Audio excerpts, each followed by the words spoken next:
From New York, it's theCUBE. Covering Escape 19.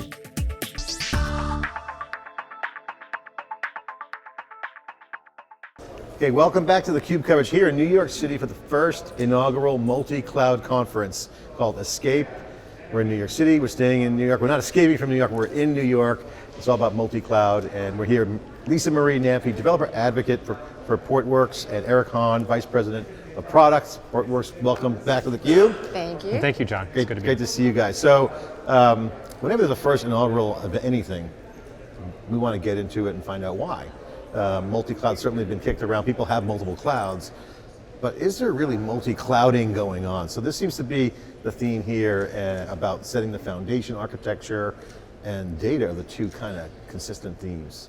What's your guys' take, Eric, what's your take on this multi-cloud trend? Yeah, I think it's something we've all been actively watching for a couple of years, and suddenly it is becoming the thing, right? So we just had a customer event back in Europe last week, and every customer there is already running multi-cloud. It's already something under consideration. So there's definitely, it's not just a discussion topic, it's now becoming a practical reality. So this event's been perfect because it's both the sense of what are people doing, what are they trying to achieve, and also the business sense. So it's definitely something that is not necessarily mainstream, but it's becoming much more how they're thinking about building all their applications going forward. You know, you have almost two camps in the world. I want to get your thoughts on this, guys, because like you have cloud native, and people that are cloud native, they love it, they're born in the cloud, they get it, everything's cranking along, the developers are on microservices, they're agile trained, but they're on microservices. Then you got the hybrid IT, trying to be hybrid developer, right? So you kind of have two markets coming together. So to me, I see multi-cloud as kind of the combination of old legacy data center types of IT with cloud native, not just ops and dev. We're talking about like trying to build developer teams inside enterprises. This seems to be a big trend, and multi-cloud fits into that because now the reality is that I got Azure, I got Amazon. Well, let's take a step back and think about the architecture. What's the foundation? So that to me is, well, my opinion, but I want to get your thoughts and reaction to that because if it's true, that means some new thinking has to come around what's the architecture? What are we trying to do? What's the workloads behavior outcome look like? What's the workflow? So there's a whole nother set of conversations that happen. I agree. I think the fight out there right now that we want to make mainstream is that it's a platform choice, and that's the best way to go forward. So it's still an active debate, but the idea could be, I want to do multi-cloud, but I'm going to lock myself into the cloud services. If that's the intent, or that's the design architecture pattern, you're really not going to achieve the goals we all set out to do. Right, so in some ways we have to design ourselves or have the architecture that will let us achieve the business goals that we're really going for. And that really means from our perspective or from a Portworx perspective, there's a platform team. That platform team should run all the applications and do so in a multi-cloud first design pattern. And so from that perspective, that's what we're doing from a data plane perspective, and that's what we do with Kubernetes, et cetera. So from that idea of going forward, what we're seeing is that customers do want to build out a platform team, have that as the architecture pattern, and that's what we think is going to be the winning strategy. Right. Well, I think you also, when you have the definition of multi-cloud, you have to incorporate, just like with hybrid IT, the legacy applications. And we saw that throughout the years, those crucial applications, as we call them. People don't always want them referred to as legacy, but those are crucial applications, and our customers are definitely thinking about how are we going to run those, and where's the right place? Is it on-prem? We're seeing that a lot too. So I think when we talk about multi-cloud, we also talk about what is in your legacy, what is in your data center? I use legacy. I think it's a great word because I think it really puts the nail in the coffin of that old way. Because remember, if you think about some of the large enterprises, these legacy applications, they've been optimized for hardware. They've been optimized, they're full stack, they've been built up from the ground up. So they're cool, they're running stuff, but it doesn't always translate to, say, a new platform design point. So how do you, containers is a great fit for that. Kubernetes obviously, is the answer. You guys see that as well. But okay, I can keep that and still get this design point. So I guess what I want to ask you guys is, as you guys are digging into some of the customer facing conversations, what are they talking about? Are they talking about the platform specifically? Certainly on the security side, we're seeing everyone running away from buying tools to thinking about platforms. What's the conversation like on the cloud side? Well, before you answer that question, I just want to say, we did a talk, our Multi-Cloud for Reals talk at Barcelona KubeCon. Pretty sure Eric's 3-year-old son, Andrew, named it, for Reals with a Z. But we really wanted to talk about multi-cloud in the real world. And when we said show of hands in Barcelona, who's running multi-cloud? It was very, very few, and this was in, 4 months ago. Whereas maybe our customers are just really super advanced because of our 100+ customers at Portworx. Eric is right, a lot of them are already running multi-cloud, or if they're not, they're in that planning stage right now. So even in the last 5-6 months, this has become a reality, and we're big fans of Kubernetes. I don't know if you know, Eric was the first product manager for Kubernetes. I was about to get that. You just co-creator of GKE. He's too shy to say it, so I'll say it. And so, and we think, and Kubernetes does seem to be the answer to making multi-cloud a reality right now. Well, I want to get back into GKE and Kubernetes, which is a very notable historic moment. Right. So congratulations. But to your point about multi-cloud, it's interesting because having multiple clouds means things, right? So for instance, if I upgrade to Office 365 and I kill my Exchange server, I'm essentially running Azure by their definition. If I'm building a stack on AWS, I'm an AWS customer. Let's just say I want to do some TensorFlow or play with Bigtable or Spanner on Google. Now I have 3 clouds. Now, they're not necessarily, they have workload specific objectives. I have totally no problem. I see that all like for the progressive customers. Some legacy B2B people like, maybe they put their toe in the cloud, but anyone doing meaningful cloud probably has multiple clouds. But that's workload driven. When you get into tying them together, it's interesting. And I think that's where I think you guys have a great opportunity in this community, because if open source can be the gateway to minimize the lock-in. And when I say lock-in, I don't mean like lock in a proprietary spec. If there's value there, great, use it. But if I want to move my data out of, say, Amazon. Well, you brought up so many good points. So let me go through a few and then Lisa jump in. I feel like lock-in, people don't want to be locked in at the infrastructure level. So like you said, if there's value at the higher levels of the stack and it helps me do my business faster, that's an okay thing to exchange. But if it's just locked in and it's not doing anything there, that's not an equal exchange, right? So there's definitely a move from infrastructure up to platform. So locking in at infrastructure is what people are trying to move away from what we see. From the perspective of legacy, there is a lot of things happening in the industry that is pretty exciting of how legacy will also start to run in containers. And I'm sure you've seen that, but containers being the basis, it could run a VM as well. And so that will mean a lot in terms of how VMs can start to be managed by orchestrators like Kubernetes. So that is another movement for legacy, and I wanted to acknowledge that point. Now in terms of the patterns, there are definitely applications like a hybrid pattern where a connected car has to upload all its data once it docks into its location and move it to the data center. So there are patterns where the workflow does move the apps or the application data between on-prem into a public cloud, for instance. And then coming back from that Europe trip with Lisa, there is also examples where regulations require enterprises to be able to move to another cloud in a reasonable time frame. So there's definitely a notion of multi-cloud is both an architectural design pattern, but it's also a sourcing strategy. And that sourcing strategy is more a regulation type, or in terms of not being locked in. And that's where I'm saying it's all those things, right? Yeah, Eric, I'd love to get your thoughts on this, because I like where you're going with this, because it kind of takes it to a level of, okay, standardization, Kubernetes, nice, containers, everyone knows what that is. But then you start thinking about API gateways, for instance, right? So if I'm a car and I have 5 different gateways on my device, IoT devices, or I have multiple vendors dealing with control plane data, that can be problematic. I got to do something. It's like, so I'm starting to envision them. I just made that use case up. But my point is that you need some standards. So on the API side, we're seeing some trends there. One saying, okay, here's my stuff. I'll just pass parameters with API. State and stateless are 2 dynamics. What do you make of that? What has to happen next to get to that next level of happiness and goodness? Because Kubernetes has got it there. Right. What's I feel that like, next level? I feel like, and Lisa, please jump in. I feel like from an automation perspective, Kubernetes has done that. From an API gateway and what has to happen next, there's still a lot of easy use that isn't solved, right? There's probably tons of opportunities out there to build a much better user experience, both from an operations point of view and from what I'm trying to do as an intent. Because what people aren't going to automate right now is the intent. They'll automate a lot of the infrastructure manual tasks, and that's goodness. Yeah. But from how I dock my application, how the application data gets moved, we're still at the point of making policy-driven easy to use, and I think there's a lot of opportunities for everyone to get better there. That's like low-hanging, it's priority, low-hanging fruit. Take care of the manual stuff. And Kubernetes was really good at the low-hanging fruit. That's a real use case that you brought up. Really, people are looking at the data now. And when you're talking about persistent, I mean, Kubernetes was great for stateless, but for stateful, State's hard. that's really crucial data. So that's where we really come in, and a number of other companies in the cloud-native storage ecosystem come in and have really thought through this problem and that data management problem. And that's where this platform that Eric was talking about comes in. Well, I'll get to that state problem, talk about your company. I want to get back to the Google days. Many war stories around Kubernetes. Will have the same fate as MapReduce.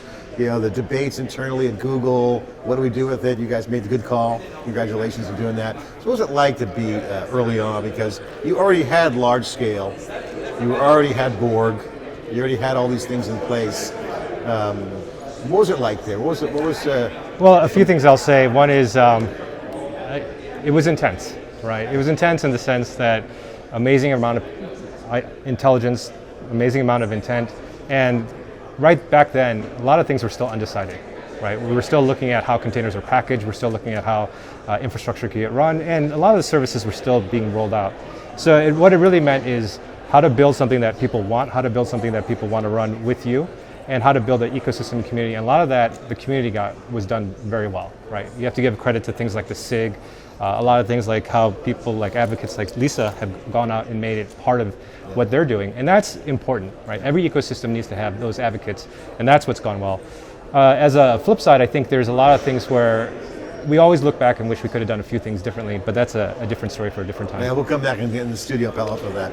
I got to ask you, now that you're outside Google, was it culture shock? Oh my God, people actually provisioning software. Yeah, I think provision a data center. Yeah, you had culture shock when you there's left a little Google? bit of culture shock. One thing is, and the funny thing is coming full circle in Kubernetes now, is that the idea of an application, right?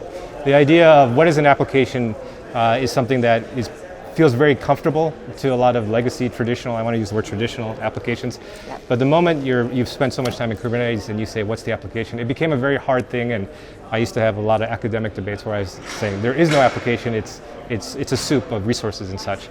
So that was a hard thing, but funny thing is Kubernetes is now coming out with definitions around application, and Microsoft announced a few things in that area too. So there are things that are coming full circle, but that just shows how the movement has changed and how things are becoming, in some ways, meeting each other halfway. Talk about the company, what you guys are doing. Take a moment to explain in context the multi-cloud. We're here. Portworx, what's the platform? What's the product? What's the value proposition?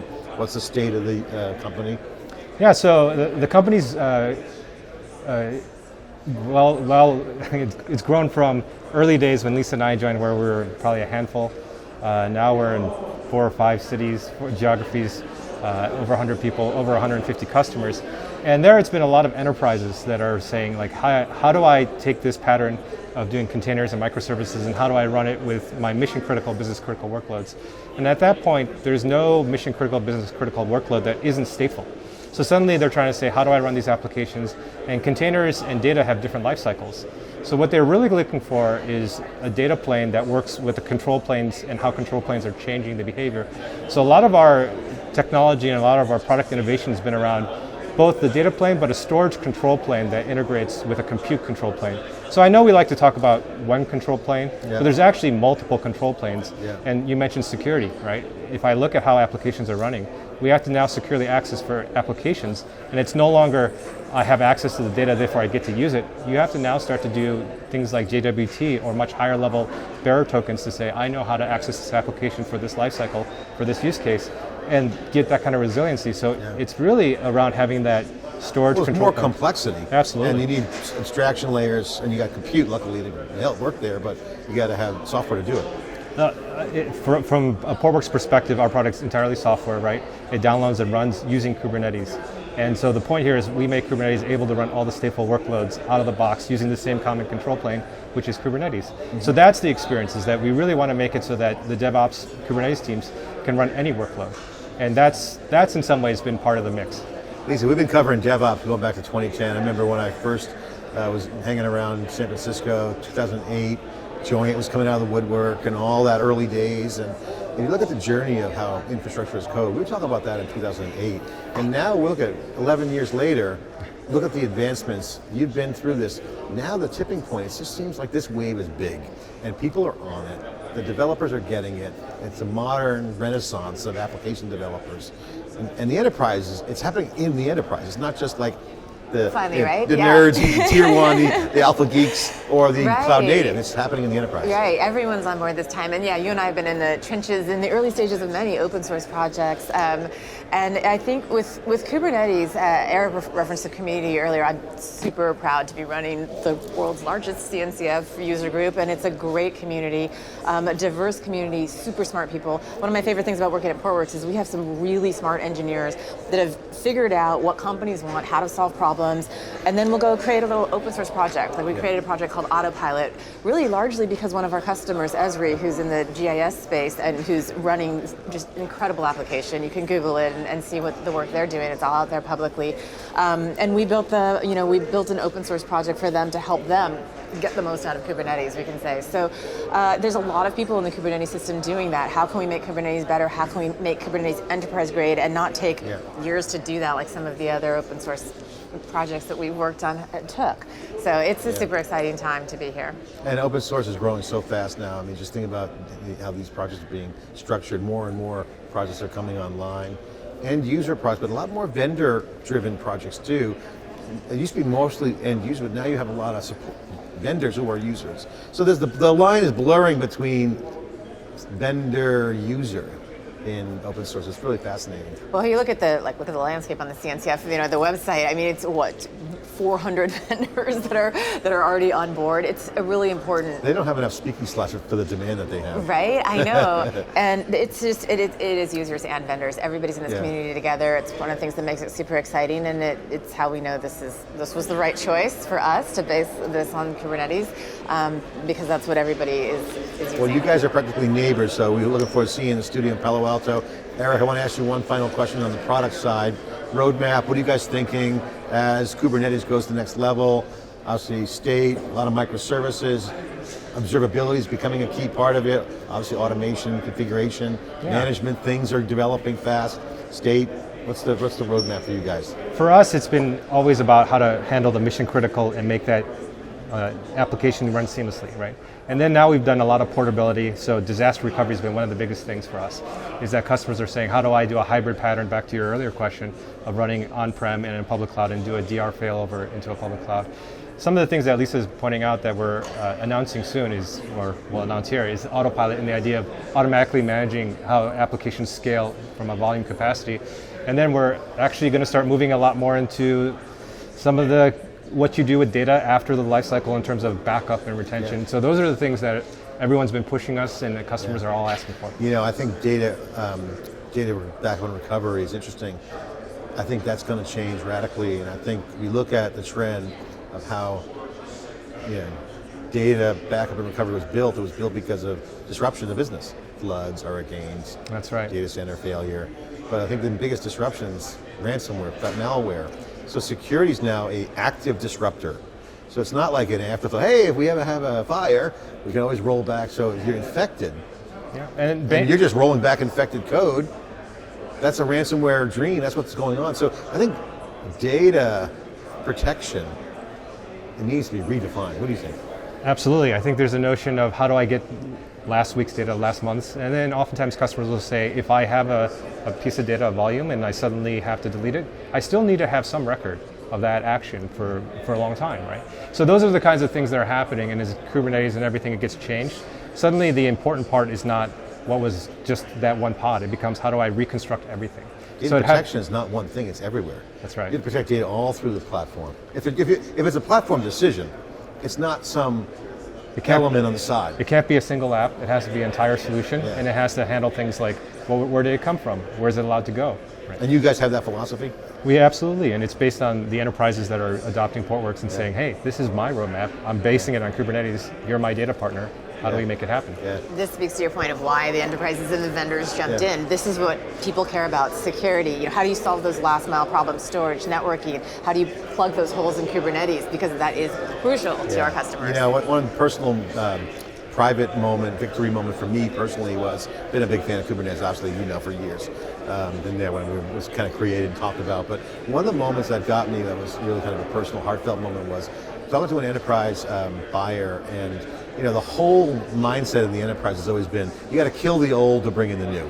And so there's always been that tension of, hey, the shiny new toy from Silicon Valley or whatever, I'm not going to just trash this and have a migration. So it's a pain in the butt for IT. They don't want to do that. They hate doing migrations. But with containers and Kubernetes, they don't have to end of life to bring in a new project. They can do it on their own timetable or keep it around. So that took a lot of air out of the tension on the IT side, because they said, hey, great, I can deal with the lifecycle management of my app on my own terms and go play with cloud native. And so to me, that was okay, there it is. That was validation. That means this is real, because now they can innovate without compromising. I think so, and I think some of that has been how the ecosystem's embraced it, right? So now it's becoming, all the vendors are saying, my internal stack is also based on Kubernetes, so even if you, as an application owner, are not realizing it, you're going to take a VM next year, and you're going to run it, and it's going to be backed by something like Kubernetes. Awesome. Lisa-Marie Namphy, Eric Han, thank you for coming on. Portworx, hot startup, multiple cities, Kubernetes, big developer projects, open source. Talking about multi-cloud here at the inaugural multi-cloud conference in New York City. It's theCUBE coverage of Escape 2019. I'm John Furrier, thanks for watching.